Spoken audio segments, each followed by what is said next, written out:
ഇന്ന് നമ്മൾ ഈ കെട്ടിടം കൊണ്ട് എന്ത് ഗുണമെന്ന് നമുക്ക് ഇവിടെ അതിൻ്റെ താജ്മഹലിൻ്റെ ചോട്ടി ജീവിക്കുന്നവന് ചിലപ്പോൾ മനസ്സിലാവില്ല. പക്ഷേ നിങ്ങൾ വിദേശത്ത് പോയിട്ടുണ്ടെങ്കിൽ അതിൻ്റെ വില നിങ്ങൾക്ക് മനസ്സിലാവും. ഇന്ത്യക്കാരെന്ന പേരിൽ നിങ്ങൾക്കൊരു ആദരവ് കിട്ടുന്നുണ്ടെങ്കിൽ അതിലൊന്ന് ഈ താജ്മഹലാണ്. തീർച്ചയായിട്ടും ഇതവിടെ പോയ ഒരാൾക്ക് മാത്രം മനസ്സിലാവുന്ന കാര്യമാണ്. അവിടെ ജീവിക്കും.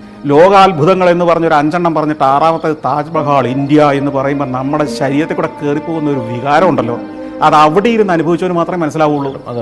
100 സായിപ്പന്മാരുടെ ഇടയിൽ നിന്ന് നമ്മുടെ രാജ്യത്തിന് ഒന്നുമില്ലല്ലോ എന്നിങ്ങനെ വിഷമിച്ചിരിക്കുമ്പം അവൻ്റെ ഒരു 5 അത്ഭുതങ്ങളുടെ അങ്ങനെ പറഞ്ഞിട്ട് 6ാമത്തെ അത്ഭുതമായിട്ട് താജ്മഹൽ ഫ്രം ഇന്ത്യ എന്ന് പറയുമ്പോൾ ഒരു ആവേശമുണ്ട്.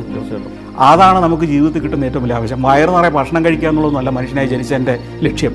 ഇത്തരത്തിൽ ചില നേരത്ത് സ്വന്തം നാടിനെക്കുറിച്ച് അഭിമാനം തോന്നുന്ന ചില ചിന്തകളുണ്ടാകുകയും കൂടിയാണ്. അതുകൂടെ മനസ്സിലാവുന്നവനെ നാടെന്തിനാ വൃത്തിയാക്കിയിടുന്നത്, നാടെന്തിനാ സൗന്ദര്യവൽക്കരിക്കുന്നത്, നാട്ടിലെന്തിനാ അഭിമാനകരമായ നിർമ്മിതികൾ ഉണ്ടാകേണ്ടതെന്ന് മനസ്സിലാവുള്ളൂ.